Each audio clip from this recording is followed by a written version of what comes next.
Be sure and tell them Large Marge sent ya.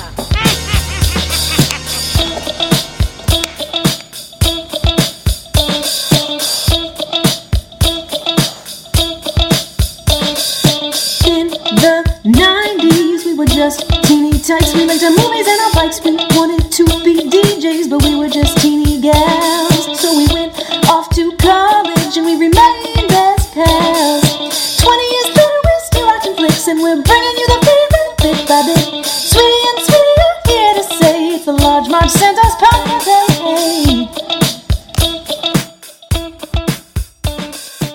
Hey guys, welcome to the Large Marge Santa's podcast, your favorite podcast where two sweetie sisters talk about their favorite flicks from childhood. I'm Sweetie with a Y. And I'm Sweetie with an IE. And coming to you live again from Carol's basement. Oh, watch out. What are the acoustics down here? Same as they were the last time. Yeah, we've done a couple episodes down here. Guys, Carol is our mom if you're new to the podcast. Sometimes we come down to Cape Cod to hang out with her. This weekend, it's Labor Day weekend. So we're down here again. Past episodes we've done are The Karate Kid. What else? A League of Their Own. Yeah. Labyrinth. Those are really good. Oh, Labyrinth, yeah. Star Wars, Empire Strikes Back. Oh, shit, yeah. Those are really good episodes. Yeah. It's like we have crazy comedic karma in Carol's house. Yeah. You know? Comedy. This one will be Carol's terrible. I house. don't know. Yeah. Wow, guys, today is a big day because it's a two-part episode, which we've literally never done before. Yeah. Well, okay, let's be honest with the listeners. Technically, we did not watch two movies. That doesn't matter. It's we're talking about two movies okay, in one episode. We had watched one of these previously, but I saw half of it. So we just watched the half of the one, and then we watched the other one all the way through. But yes, we're talking about two movies, guys. 1, 2. What'll it be? The Terminator and Terminator 2 Judgment Day. I wonder why did they drop the in Terminator 2? The first one's The Terminator. The Terminator. Yeah. Second one is just Terminator because he's not the Terminator anymore. I don't know. Interesting. You should ask James Cameron. I'm reading too much into the director. That. But wow. Coinky Dink. I want to talk about that. Just realized that today is August 29th that we're recording this, and Judgment Day is supposed to happen on August 29th. What are the odds? Yeah. I don't know. So in the movie, it's 1997, which has long passed us at this point. But what if it's Judgment Day right now? I don't know. Are we safe? Is it just LA? When is it is it just pretty the late. West Coast that is affected, or is it? How do nuclear wars Well, work? remember in T2, it was some Soviet defense mechanism shot the whole United States or something. I don't know. How is that even possible? Yeah, because remember in her nightmares, it's some crazy nuclear war, and her skeleton gets completely stripped of all skin and everything. That's because she's in LA. Yeah. Where, well, maybe LA got happens. first because it hit first because it's close to Russia. I need to know more. I need to know more about Judgment Day, but besides the point, because first we're going to talk a little bit about The Terminator. Then we're going to switch to T2. Probably main focus will be on T2. Yeah. Everyone's seen The Terminator except for Sweetie and I. Yeah. Everybody, not us. So I had seen most parts of The Terminator. I had watched it for my horror blog originally because it is on Bravo's 100 Scariest Movie Moments. It's number 75 or something. It's bullshit. And it's the scene where he comes back to life for the zillionth time and scares her is the scene they pick. And I'm intense. What? I wouldn't say scary. There's way scarier scenes in T2. I know. It's bullshit. Definitely. But anyway, so I had to watch it for the blog, but I was this is bullshit. And so I only watched the beginning. I was all right, that's enough. It's kind of it's not, these movies are enjoyable. They're very digestible, but they're not my thing. They're just it's too actiony for me. It's too many guns, too many I just don't think action movies are for you. Unbeatable foes. I'm okay, we get it. And I don't know, but it's still good. Yeah, still and good stuff. Arnold, obviously. Yeah. Linda Hamilton, obviously. And here's another reason why we watch these. So we and I go to see a lot of movies, and probably every movie we've seen this summer whether it be a like cartoon Toy Story 4 or the other movies we saw, the Terminator preview would be at the start of like every movie. And even though I've never really seen any Terminator movies, I would get like literal chills when Linda Hamilton's like and like drives the truck and then steps out of the car with like the gun and she's like oh man, I get the feels. I get the feels every time. So I was like, all right, I gotta watch those so that I can watch that movie and feel like I'm part of it. Oh, exactly. Almost like what happened with me and Rocky. Remember, I was like obsessed with Creed, and I was like, I gotta go back and like watch the whole canon now. And I was obsessed. That was like my Rocky like time. 2015, guys. That got a little wild.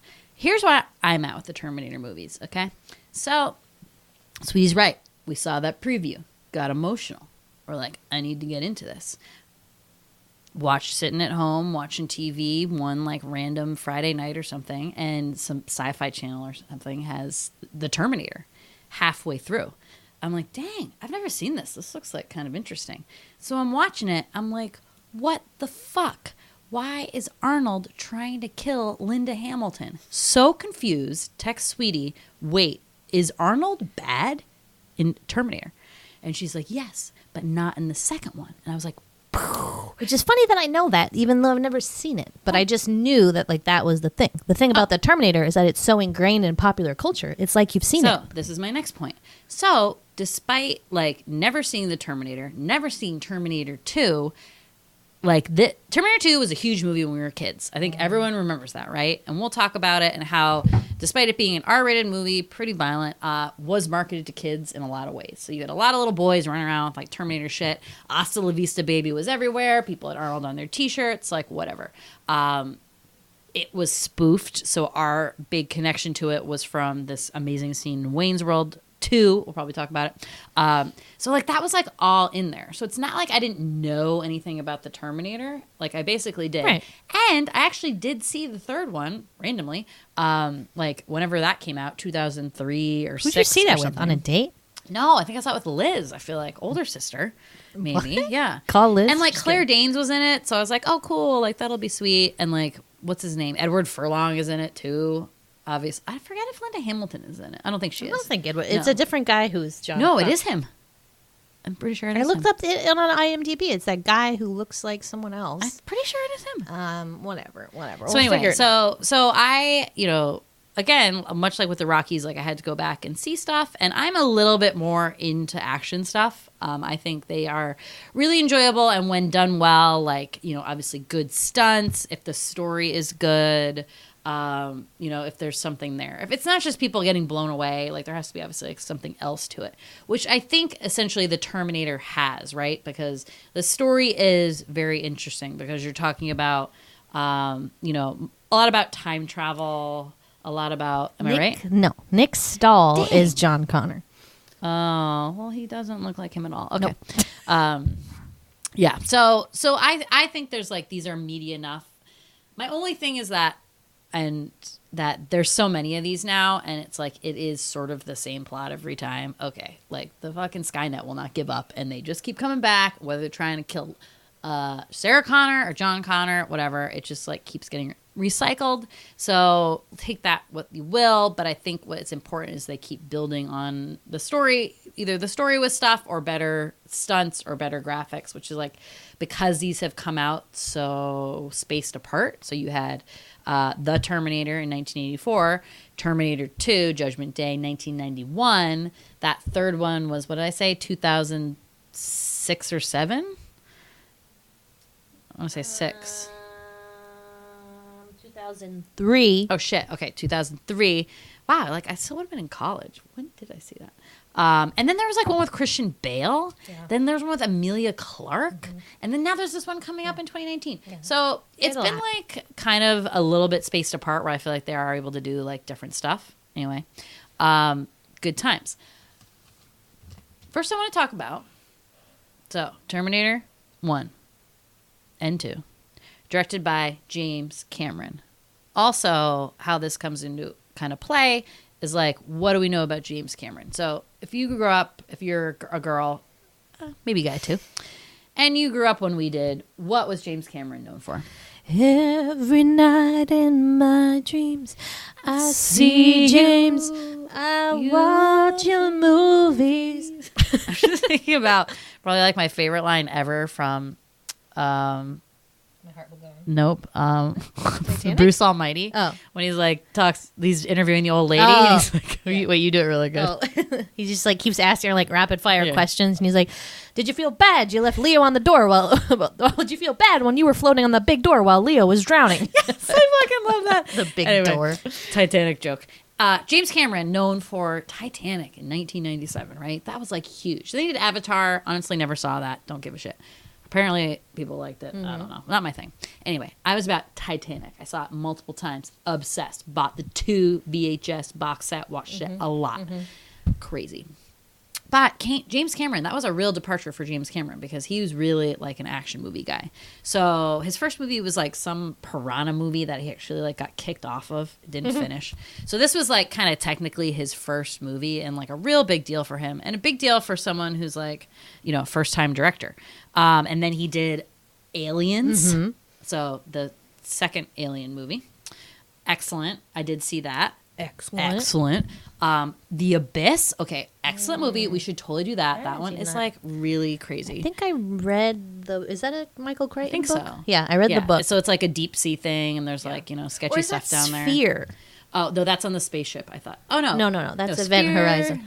Sphere is the Michael Crichton one. Oh, okay. You might be think. right. You might be right. Yeah, I read that. So I know nothing about the But Abyss. Abyss is excellent. I used Is some the of Abyss same. underwater too? The Abyss is underwater, yep. Are there sharks? No, there's not sharks, I don't think, but there is like something scary down there. You know, it's kind of like Okay, this is exactly like Crocodile Dundee, and it's not going to end well for me because I'm just going to be expecting Abyss something is scary good. to happen. It uses like some of the technology that he kind of did with like the whole liquid, what is used a lot in T2, the whole like liquid metal like kind of a thing. Mercury. Yeah, but he uses it in like the aqua kind of way.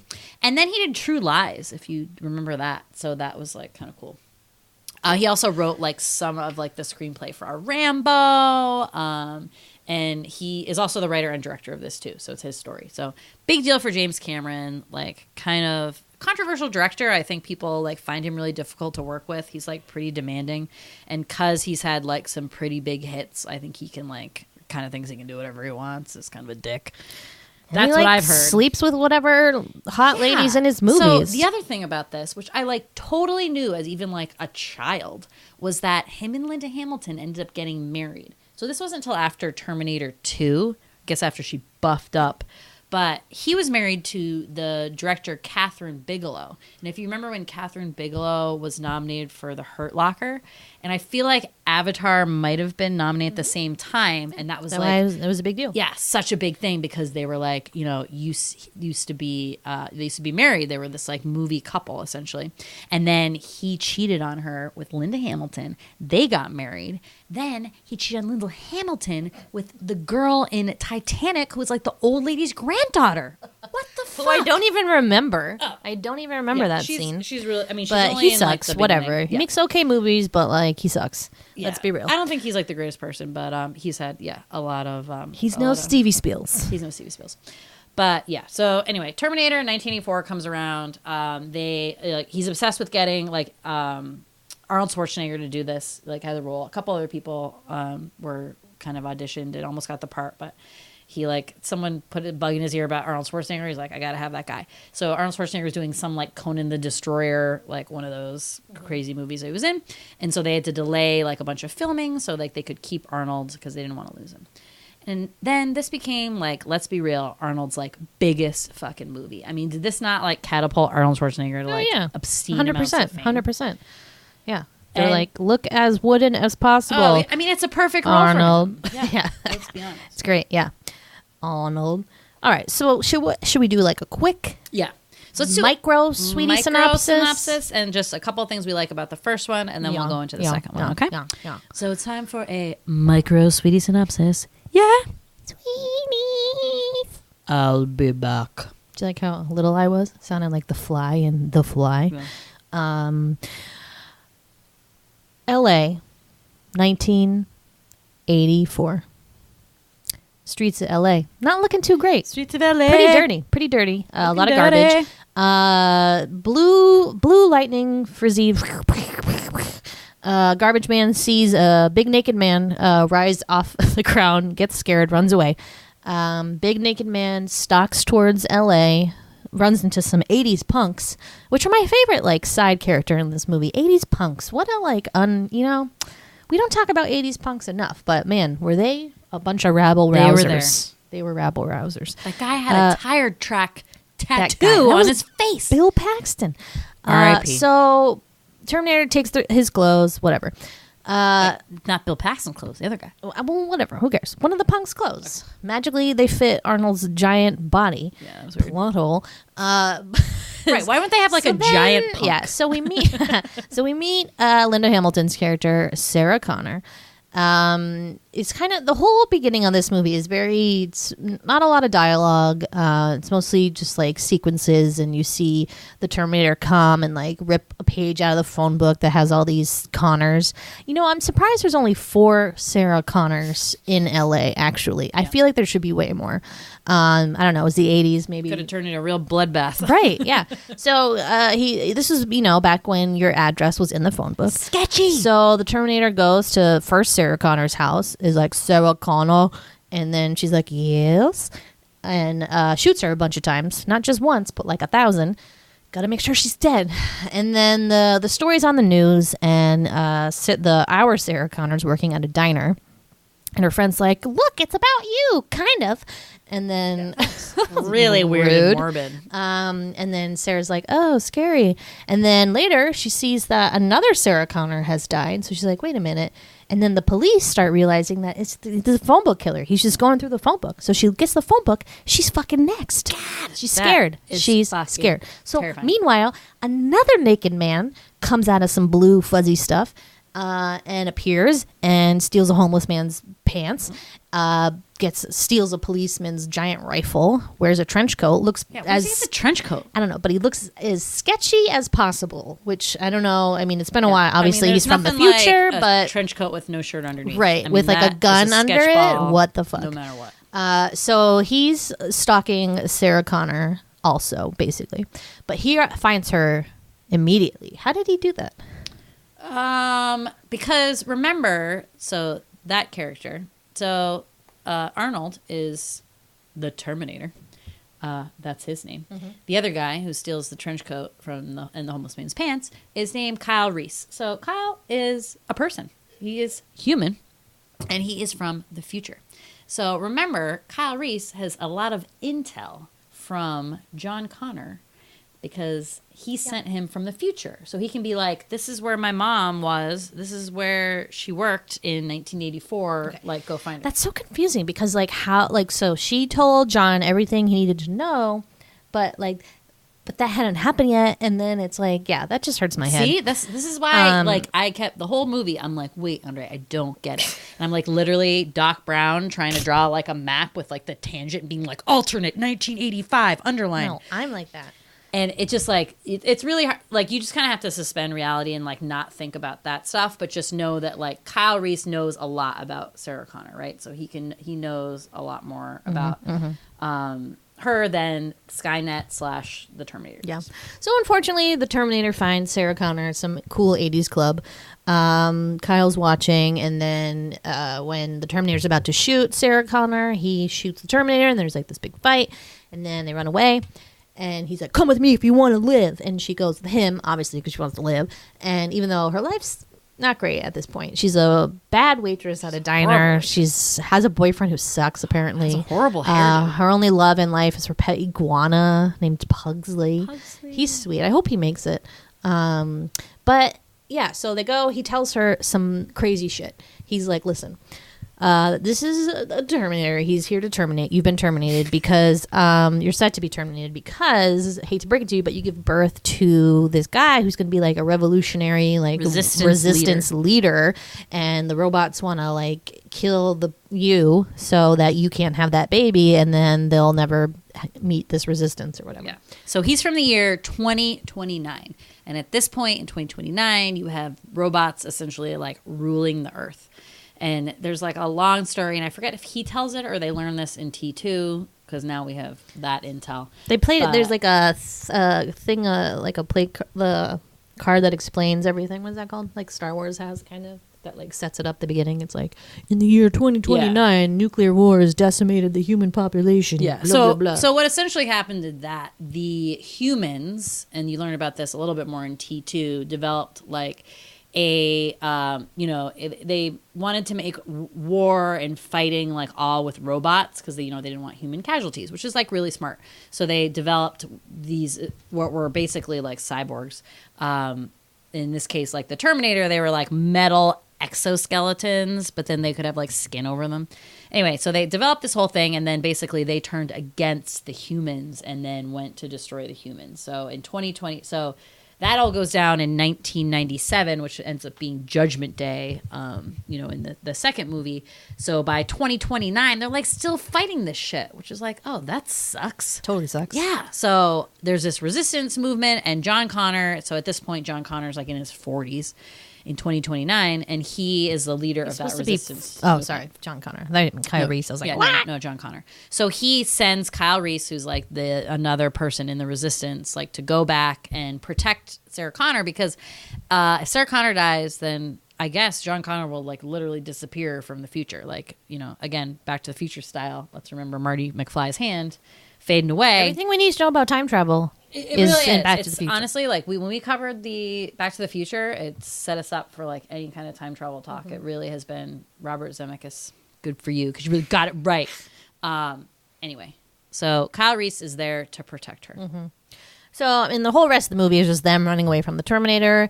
They think they kill the Terminator, and then he comes back to life about 1,000 times. So that's the thing. He's like kind of indestructible. Yeah, unbeatable foe. Yeah. So whatever. So final standoff is like at a factory.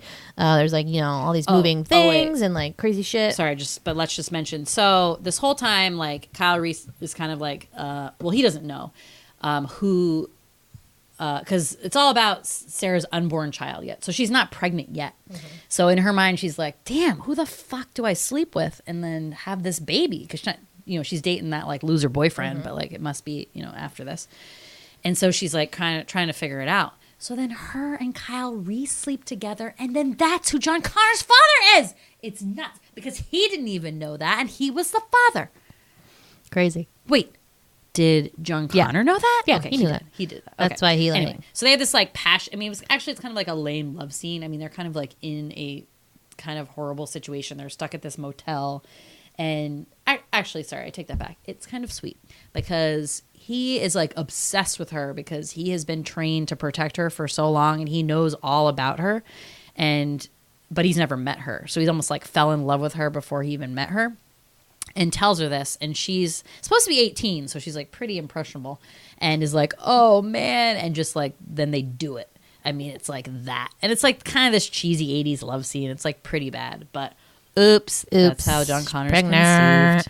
Yeah. So final kind of segment. They're in the factory. Kyle dies. Sad. And then the Terminator gets like crushed under this thing, which I'm confused why like that kills him again, but like whatever. So nightmare over, all is well. Sarah is like, all right, well, done with this world. Let's go to Mexico and be cool. So she starts, buffing up, and that's it. But in the meantime, knowing, that this could potentially like persist as a problem. So she knows that she's going to have this kid. She knows the future, right? So she's going to try to do everything she can to protect her son and also let him know like what's going to happen. And also like, but at the same time is like pretty fucked up by that whole experience, right? Right. Yeah. So, okay. Yeah. So end of the Terminator. Yeah, end of the Terminator. Let's switch to T2. Or do you want to talk? Do you want me to say any last bits about Terminator? Let's do just a couple, any kind of notes we want to do on just the Terminator. I didn't have a ton. I mean, I said it all during the synopsis. Okay, so. I have a couple. So mostly trivia related. Yeah, okay. So who do you think, do you have any guesses on like who other people were sort of in their mind to play the Terminator? Oh, the Terminator. Yeah. Sly Stallone. I don't have that one. Andre the Giant. No, that would be pretty good though. Though he's like so nice. I don't know. I'm not a bodybuilder. So the two Wrestlers. that I wrote down that kind of stood out to me were O.J. Simpson. Made it really yeah, far. I remember. Yeah. Too likable, I think. They figured he couldn't really have that like mean side. Yeah. And Mel Gibson, I guess, made it pretty far and might have even just turned them down and like regretted it forever. Interesting. Yeah, I don't know. I mean, Arnold was just like so perfect. Really fit, and he really did a lot for that role. He worked like with guns a lot. Obviously, he had like a crazy body, so he like already looked like a cyborg or whatever. And as Sweetie said in the beginning, perfect role for him because he's kind of a wooden actor, and there's very few lines in this film. How many? Can you guess? 500. 14 lines. That's all that the Terminator. Oh, speaks. the Terminator. Yeah. I thought you meant in the whole movie. No. Because the whole movie as a whole is like pretty sparse on the dialogue also. Yeah, which is like I kind of like. Yeah, so I would say pretty good stunts for 1984. Like not bad. Kind of like a lot of crashing. A lot of the violence happens off screen. So like a gun is pointed, but then you hear a noise. You don't actually like see a ton of blood. You see people kind of just like moving to gunshots, but again, like it's kind of bloodless. It's your classic lower budget first movie. Yeah, a lot of crashing cars. I mean, Terminator's big thing is to like steal like 16 wheelers. He like fucking loves the big cars and like drives those down the street. T-1000. No, in the original one. Two? Yep. Oh, So there's this big scene at the end where he has this big car, like, and he keeps like getting destroyed like bit by bit. So like, there's one part where I think the car had exploded and he comes out of that pretty clean except he doesn't have any eyebrows. And like that's my favorite. You don't realize how important eyebrows are to a face until you see some without them and you're like, whoa, like crazy. So then like he keeps getting injured like bit by bit, and the end, this is kind of iconic scene where his kind of face gets kind of ripped off. I think he's in like a accident with the 16-wheeler maybe, and the cyborg has like a red eye, and so it's like Arnold's face, and then it's just the eye is ripped off, and there's like one red eye. Pretty cool. And by Arnold's face, she means a doll. The specials, the stunts are good, but I think the special effects are not that great. I think there's like this very obvious mannequin, like prosthetic Arnold face in that scene that's like gouging his eye out, and then has like the metal. Yeah. So yeah. But I think it's easy to say that. Well, I mean, it's 1984, right? So that was its own time. But then when you see the sequel and how much technology improved and how really great all that stuff is, it is like you really compare it and you're like, yeah, that was like pretty bad stuff. Right? All that kind of stuff reminds me of, I forgot what movie we just watched. Oh, The Gate. And then we compared it to Poltergeist and how like that, like when they tried to do stuff with faces and they would use like a fake face and then like either have someone peeling it off or like damage would happen to it. It just looked like you can just tell it's a fake face right away. Bad. Yeah. It's like a Muppet. Yeah. But yeah, so I really enjoyed it. I think it's like pretty classic 80s. I agree with Sweetie that it gets really repetitive at the end. I mean, the thing will not fucking die, and you're like, okay, like, is this gonna kill him? Is this gonna kill him? And like, they're freaking out every time. Like, poor Sarah Connor becomes like this damsel in distress, and like, Kyle, she does get to do more at the end once Kyle Reese is like injured and he like can't do a lot of stuff.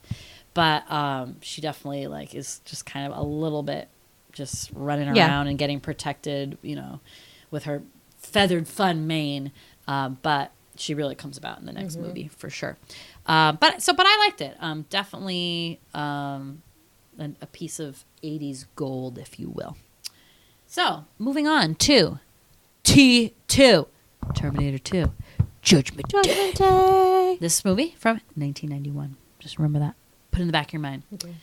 It's time for the Sweetie synopsis. Yeah, Sweeties. Hasta la vista, baby. John Connor is a boy of 12. We don't know. Talk about rabble-rouser. He is a full-blown son of a gun, I'll tell you. Wow, he's a real rascal. He is living with foster parents in L.A. With his buddy, Budnick from Salute Your Shorts. Wow. That was a shock. Wow. Rides around on his little bike, just like his mom. You know, they have a affinity for bikes, I guess, you know? The cool. Sarah Connor had a kind of a Vespa in the first one. Yeah. She was pretty cool in her Vespa. She was cool. No, I mean, I don't doubt she wasn't cool. She's just like way cooler in T2. More, you know, Blue Lightning. Who comes down and they say a little bit again at the. Do they have another title card that's like tells you a little bit or something? But so basically, they send someone in the future sends another protector for John Connor, and this time it's the Terminator, whose Terminator model name is something, but it's Arnold or whatever. Except he's slimmer. And, you know, he looks different. Yeah, a little. So, right. So the beginning of this one talks about the Judgment Day, right? Mm-hmm. So that there's this August 29th, 1997 was this like Judgment Day or whatever, where all the machines turned against the humans. And that's kind of where like all the war started. So you have John Connor again in the future sending someone back to protect because John Connor is now born. So they don't really care about Sarah Connor because she dies, doesn't matter. Right. But now they can only get to John Connor because he is a child at this point. So John Connor and the Resistance now reprograms an old Terminator. So you're led to believe that all the Terminators, like the ones from the first one, all look like Arnold Schwarzenegger. And were this certain model, so it was like the oldest model they had. And so the Resistance got like their hands on it, almost like in Star Wars when they take like the ship, the droid. Oh, I thought you meant in Rogue One when they it's an older code, sir, but it checks out. Like they steal like an older model, so this Arnold Schwarzenegger model, the Terminator model, reprogram him to be on the good side essentially, and then send him into the past to protect John Connor because they know Skynet has now sent another person to kill John Connor, and this time it is this new prototype, extremely like cannot kill this thing if you tried. So they need to pull out the big guns. Mm-hmm. The big guns. So he comes down too. So not yet. So Arnold comes first. Yeah. I thought so. Yeah. So T-1000 is the new model. What's that guy's name? The actor? Yeah. Like Michael Patrick Henry. Yeah, it's like something like that. Yeah. He's crazy. I don't know. I mean, that dude couldn't get a good part after this for sure. Probably he could definitely only be villains. Let's just say he would not be a romantic lead. He was in a couple of things. Yeah, he's like in a couple like horror movies, I think. But he's always a bad guy. And like you can tell why because in this movie you're like that is a bad intense guy. So he's crazy, and you know he's immediately much more smarter than the original Terminator because he's like, okay, I'm gonna pretend I'm a cop and I'm gonna walk around and find John Connor. And being a cop, you know, gets you a lot of information in LA in 1991. I'll tell you, he blends in a little bit. He blends in because he looks like an asshole cop. Yeah, right. And he's not like a huge guy. Like he has other tricks up his sleeve. Let's say. Yeah. So John Connor's been living with foster parents because his mom, Sarah Connor, one little cray-cray, spouting off too much truth about Judgment Day and the end of the world. And also tried to blow up the computer lab. Okay, so that was why. I was like, if her goal in life is to protect John Connor, why did she go off the deep end and do crazy shit? Yeah, I heard just that one. They mention it kind of offhand, but like because she knows, again, she knows the future. Right. So she's trying to like basically change the future, I guess. But she's in an insane asylum now, so she can't change the future in there, guys. So she's trying to get out. She's tried to escape like 10 times. She's been buffing up like crazy in there, just doing, pull-ups in her little room. Her muscles are like wacko crazy. So T-1000 tracks down John Connor, but Terminator intercepts and rescues him, says again, come with me if you want to live. Good throwback. And then we're kind of it's like the other one, right, where they're just running from this machine and then shooting him with a gun a bunch of times, which is cool but does nothing, and then they're just after him.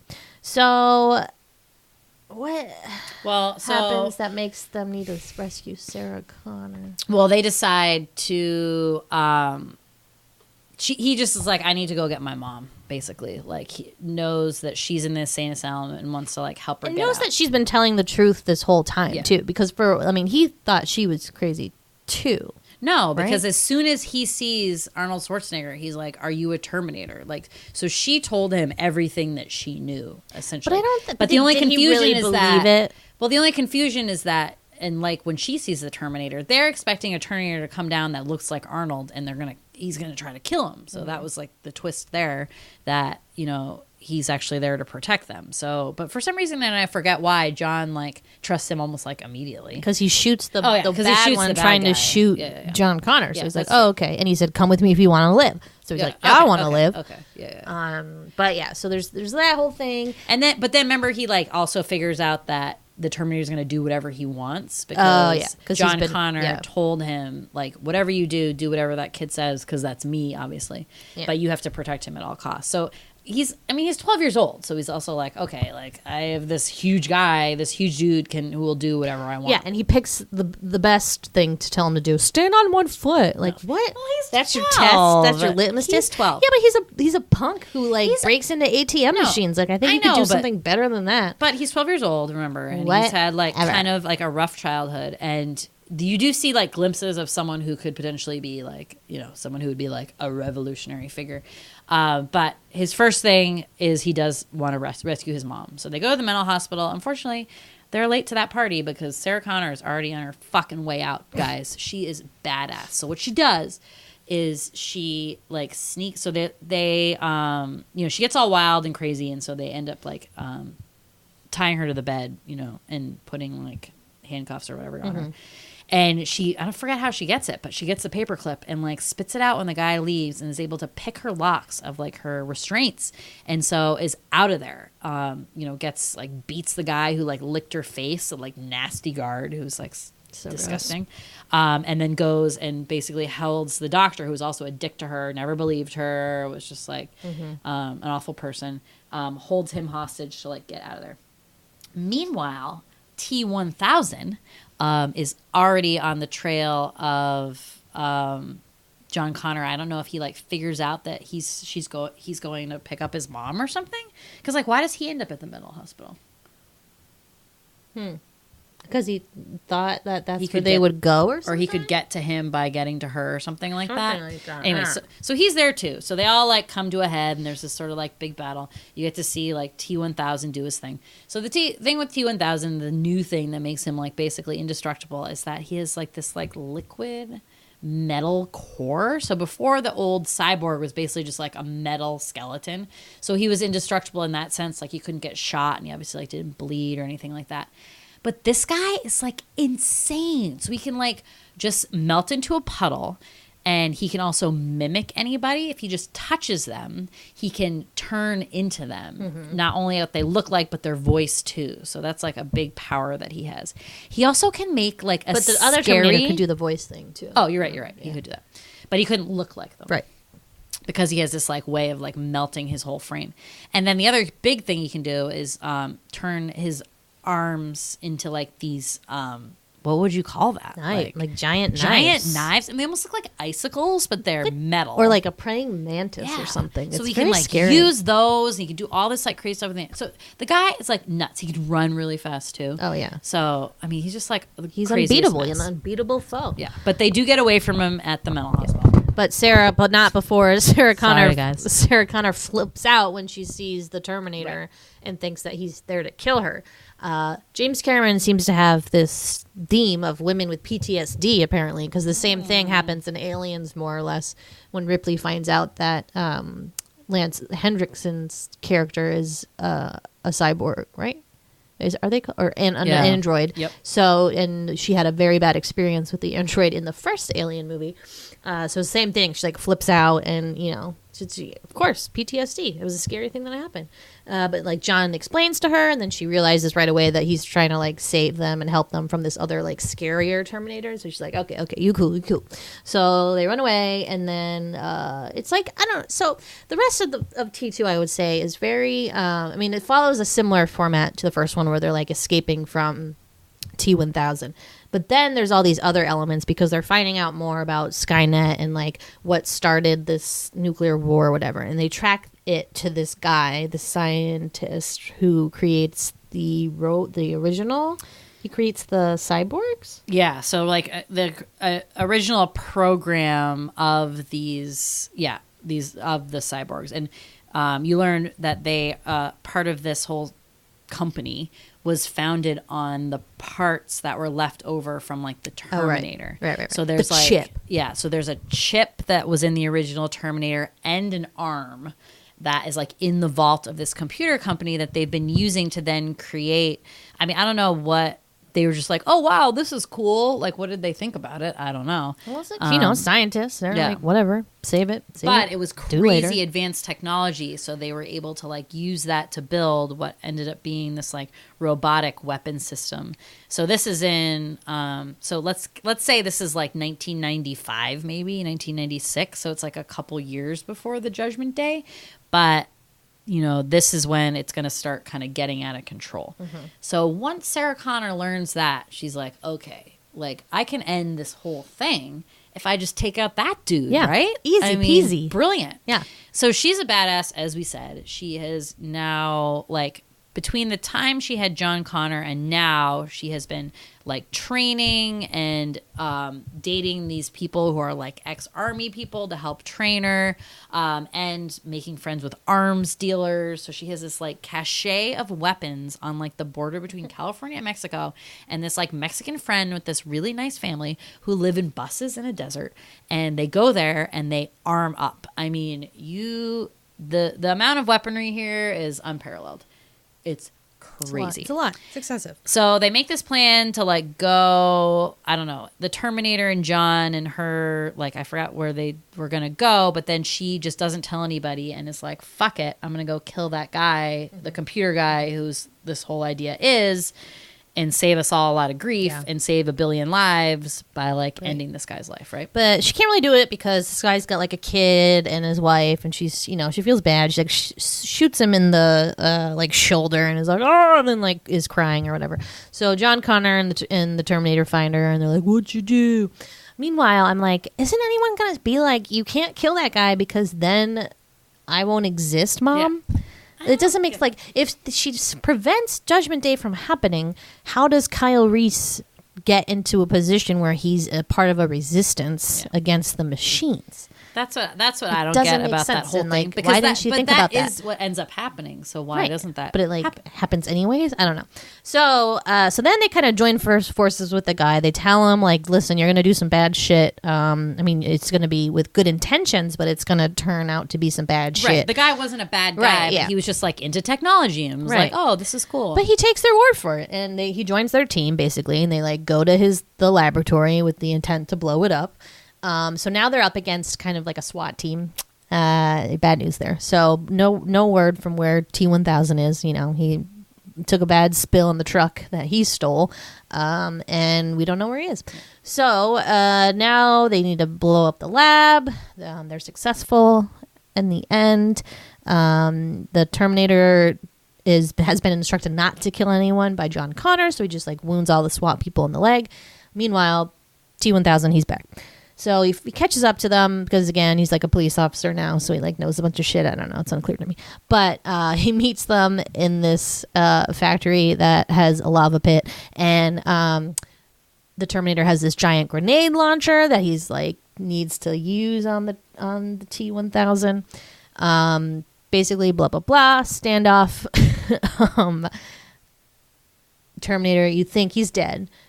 It's a good fight scene between two cyborgs. Yep. Whoa. The Terminator gets like real fucked up. His face looks like real fucked up. Yeah. You think he's dead, and then he has this like second like reboot life thing that happens, and it like kicks on, and it's like, I forget, what does the thing say again? Like in his program, it's like secondary power source or something. Kicks on, and he comes back to life, gets the grenade launcher, and then saves Sarah Connor and John Connor and shoots the grenade launcher at T-1000. Who it like splits him in half in his like weird liquid metal body, and then pushes him into this giant lava pit. And he's like, Yeah. And then, like all the people he turned into. Yeah, it's like, come out of him. It's like interesting. In this really weird scene. And really cool. So and he's he dead. Just melts. Yeah, he's dead. Finally, he's dead, and you really don't think like he's gonna die at all because there's a scene before that where he's like had stolen this like cryogenical nitrous oxide. What is that? No, what's that called? Nitrous? Liquid nitrogen. Liquid nitrogen. Truck, so that crashes, and then he like walks through it and he freezes, and then he basically breaks into a million pieces. So you think, oh yeah, he's like finally dead. Though I think that does give them like an idea, or maybe like Arnold, the Terminator idea, like, okay, I think we have to defeat this with like temperature, essentially. Like he's metal, so it's like they froze him, but then like he kind of melted, and then all his metal pieces like came together. But I guess like the melting was. Then why doesn't he kind of melt in the explosion? Because it's not like consistent melty I guess heat? right. That was just like the hottest thing ever. Yeah, because it was a thing that melted metal. I mean that's an extreme heat that'll melt like metal. the planet that like Darth Vader dies on in Revenge of the Sith. I mean, not even fire can really melt metal. Like it has to be like this extreme liquid molten lava. Well, that was some crazy shit. Why did they have that? Plant. Why did they have that there? That was. I don't know. But so he's dead, and then Terminator's like, "Listen, we got to destroy the chip." So he throws the chip in the lava, and then he's like, "One more chip," and they're like, "What are you talking about?" And he's like, "I'm the chip. I got to destroy myself." And then he's like, "But I can't self-terminate, so you got to lower me into this lava pit, and that's it." And John gets real upset because Terminator's basically become like a father figure to him. I will be your father figure. Put your tiny hands in mine, even though it's metal. Yeah. I will hurt you. Oh my god, that song was made. That was made for T2. That's crazy. So he's real upset, and they have this like sweet goodbye, and then Sarah Connor like shakes his hand. I'm like, give him a fucking hug. Like you guys are buds now. Come on, Sarah. I'm expecting them to hook up. Yeah. Ew, gross. No, they have no romance. It's really like John's buddy. She stays like kind of away from him. I think partially because she learned from the Kyle Reese experience. Like, okay, do not get too close to my protectors because they're probably gonna die. Let's be real. True. So Sarah lowers him into the pit. He's just like la la la, and then like gives a thumbs up, and then it's done. So essentially, I guess they prevented Judgment Day from happening, or so we think. But that's the end of T2. So and there's like 5 other sequels. So yeah, it's like it never. Yeah, I need more information. Our theory is, without having seen the other ones, that this is just like an inevitable fate of the world. Is this like Judgment Day, where like kind of like if you've ever seen or read Stephen King's book, the JFK one, there's a whole thing that's like when you try to change the past, like it fights back and like needs to like right itself or whatever. So. That's kind of my working theory about it. Just happens. And, right. So my theory is that like that. Yes, they blew up that guy's lab, but it's not like everyone who is working with that guy still survives. But how did they get the chip? Was there another chip? But I'm sure like people like someone studied that chip a lot and like knew like what was in it. I don't know. Someone probably recreated the chip. Yeah. Right. Maybe they did that. And it might just like take longer. Like it might not be. I mean, they say this. That's also that book. Life After Life, right? Where the woman goes back and tries to like assassinate Hitler to try to like change because her like brother dies in the war and she doesn't want him to die in the war. But like it just kind of like is what it is. If it wasn't Hitler, like somebody else would have come along after him. It's like exactly like history just like finds a way, or life finds a way, or no the past fate finds a way. Yeah. Well, no fate's the opposite of that, because that's the thing that Kyle Reese said to Sarah Connor, right? But that would imply that your future is what you make it, or whatever. So that's why she goes and kills that guy. So like whatever, but confusing. Yeah. So again, good movie. Sweden, I think, was like a little long. I think they could have cut out over 2 hours. Yeah, I think they could have cut out some of like the police stuff. Like I don't care about I don't need the police getting in the way and being the bad guy in addition to T1. Like I just want T1000 to be like the bad guy. Right. That would have been fine. But I think they took too many divergent paths there. But T1000, great character. Wow. That guy, sketchball. When he runs, that is great. That is an iconic scene of him running. He's like, you're a machine, basically. And that guy is so intense, and he does not miss a beat. I mean, he's just like always like just so intense like that. And they do, as we said, such cool stuff. So James Cameron really wanted to do this whole like molten, melty kind of thing, you know, with the metal that melts, and introduce that in the Terminator movie, but he really just didn't have the technology. It didn't look good. So like however many years later this was, 84, 6, and 7 years later, he was able to have that. And he actually used it in The Abyss, as I said, and then he was able to use it in this. So he like really mastered it. And Titanic, just kidding. And Titanic. But it like really made a difference because it was like... Yeah, it was cool. Really, really cool. It did not look, obviously... And they had... The budget for this movie was insane because the first one like did pretty well and became like pretty... kind of woven into pop culture, and then he kind of had like a crazy budget for this one because he had made a couple movies and people like really believed him in and stuff like that. So they really like made it happen with this one. But I agree, like a little too long. Again, like there's like 20, let's say like, you know, like the fourth act is when like, you know, someone always comes back to life or something, you know, a horror movie character like isn't dead even though they killed him. Something like that. This is like 25 acts. I mean, the guy will not fucking die. And I can imagine sitting in that theater being like, yeah! And then be like, no. Yeah, I really thought that the part where he shot him after he'd like frozen, because it's a very, you know, iconic again scene where Terminator's like, hasta la vista, baby, and then shoots him with the bullet, and then he explodes, and you're like, woo! Yeah! It's like the Death Star exploding. You're like super excited. But then you see those little molecules or whatever like turn into liquid and then like join up again together, and you're like, fuck. Yeah, it'd almost like be if the Death Star exploded and then all like, of it came back together. Just kidding. Yeah, like so it's frustrating. Actually, it's crazy. So so there's a lot of that. But aside from that, I do enjoy the another level they gave to the story, and they really did a lot of different things here with it. The fact that John Connor's like an own character built up now that we know and see is very interesting. Edward Furlong, though, I have an adverse reaction to him.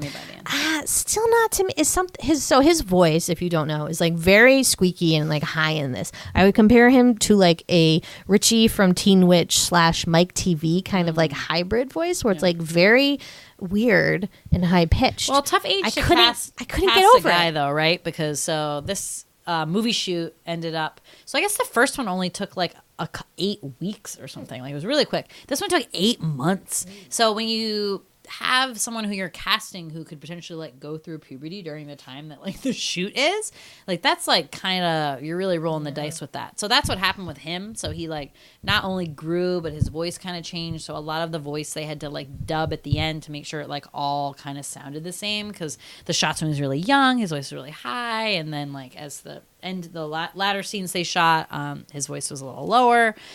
That's kind of crazy. I agree with you that like when you do a sequel like this, as we talk about many sequels, like, you know, what is it going to be the same thing? Is it going to be like a retread? And this one was different in like I think really good ways. So as we already said, the stunts and the technology all improved. You had Arnold now instead being a bad guy being a good, so that was like a new change and really like a one you can really root for, and it was much funner rooting for Arnold. And it was more and there was more comedy involved, right? Like so the first one, funnier. no comedy at all. Yep. I don't think. Not really. And I just think it was supposed to do like a little bit of a more serious tone.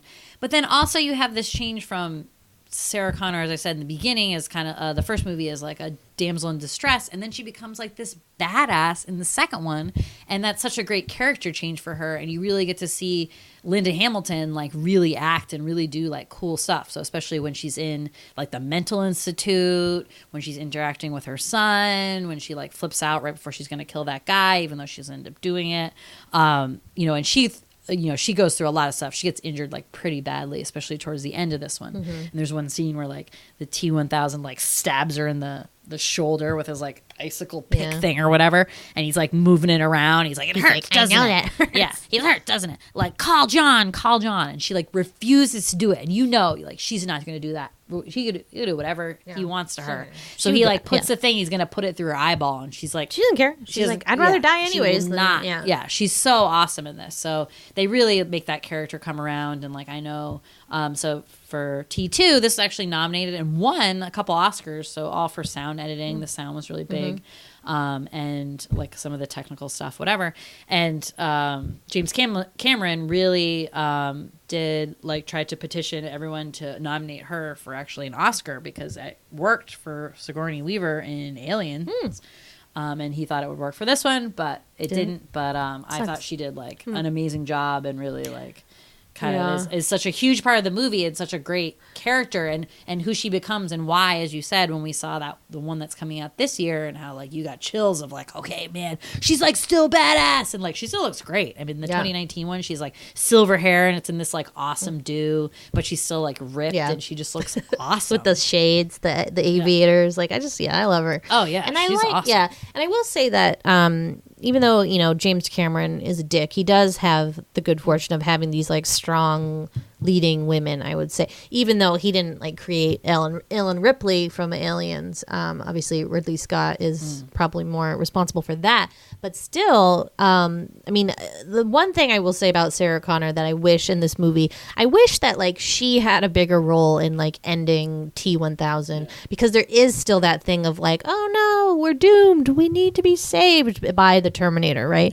Which I know it's called the Terminator, but it was a little like, I'm nuts, the girl has to get saved again anyways, whereas like Ellen Ripley is only always saving her own ass and everyone else's. Well, not really because they die, but almost did it. Right, almost. Because that was pretty cool at the end where she has a machine gun and she's just like loading those things and it's like, oh my god, that's so cool. Boom. That was awesome. And unfortunately the fucking T-1000 like just gets like basically like when he is shot with a shotgun, he is like these big holes in them, but they basically like pie shells. Looks like when you shoot a bulletproof vest, and like that's that. like what they look like. So it's like all these like metal, almost looks like metal flowers, kind of like open on his chest, and then they just like close back up. So it's really frustrating. So I guess like she runs out of bullets, right, or something. Yeah, it's like or the last one jams or something. I don't know. Yeah, but that that seems cool though. I wish it went all the way, and I wish she got to do the grenade launch or something. I don't know. I'm just pipe dreams, whatever. Yeah, but still, good movie. Too long. That's my thought. Yeah. Okay, so couple trivia facts / questions for you.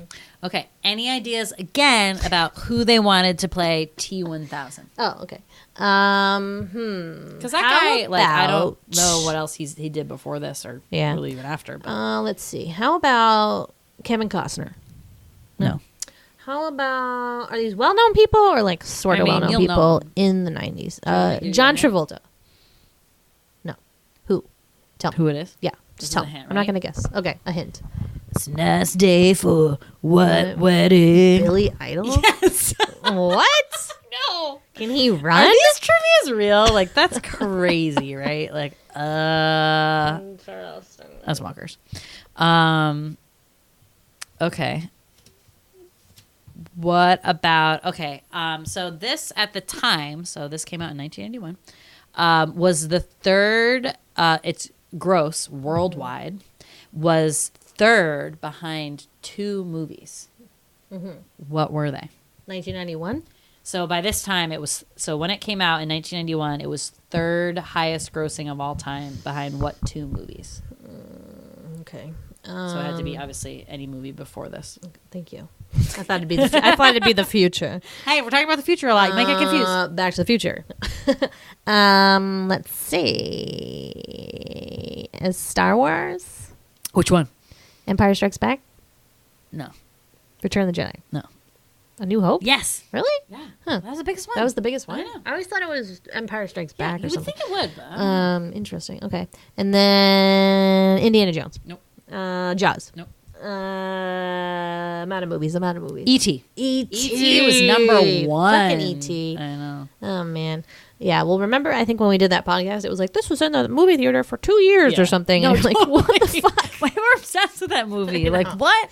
Scary. Get over it. Now, the only cool scary thing about E.T. is that the VHS was like green. Yeah. Remember that? That was cool. That was fucking cool. That was cool VHS. Yeah. But good times.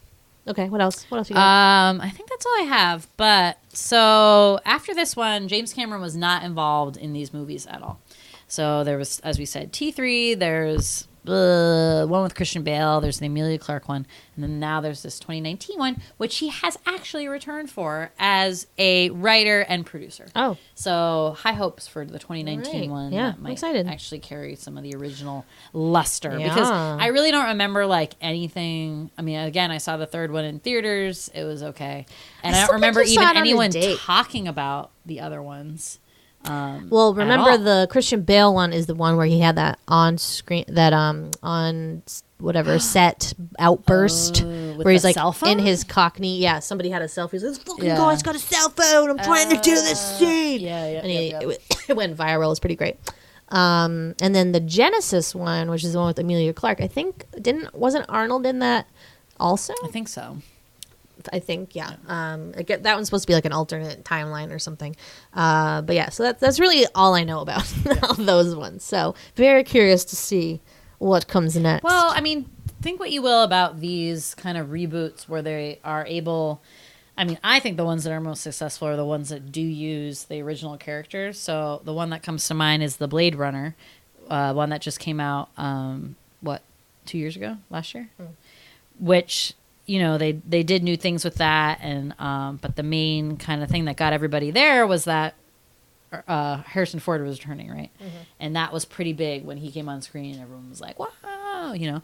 And same with the Star Wars ones. So when like those, if Also they didn't Harrison have Ford. those old characters, you know, much I like still would've seen and it. much like why the prequels didn't work. I mean, obviously they wouldn't have the old characters in the prequels, like because they're prequels. But like why I feel like the sequels can continue to work versus like a prequel kind of a thing.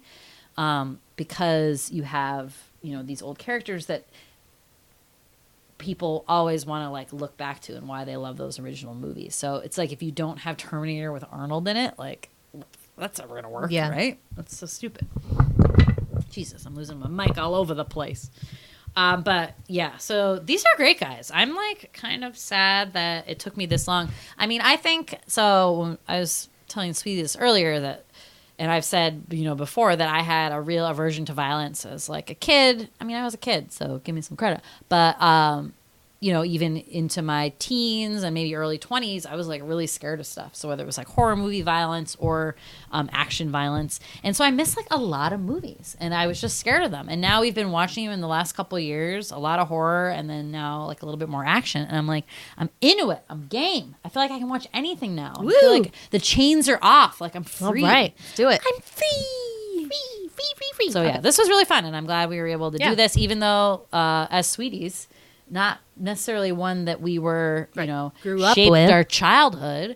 But as we said, like T2 was like huge when we were kids. There were toys, like little boys were all into that stuff. And like you knew all the taglines, like, yeah. And then the Wayne's World thing, I think you should explain that. Right. So Wayne's World 2 has a lot of movie spoofs in it in general, I would say. So the last kind of part of the movie, we did Wayne's World 2. Go back, listen to that episode if you want to know what the setup is. But he needs to stop Cassandra's wedding from happening.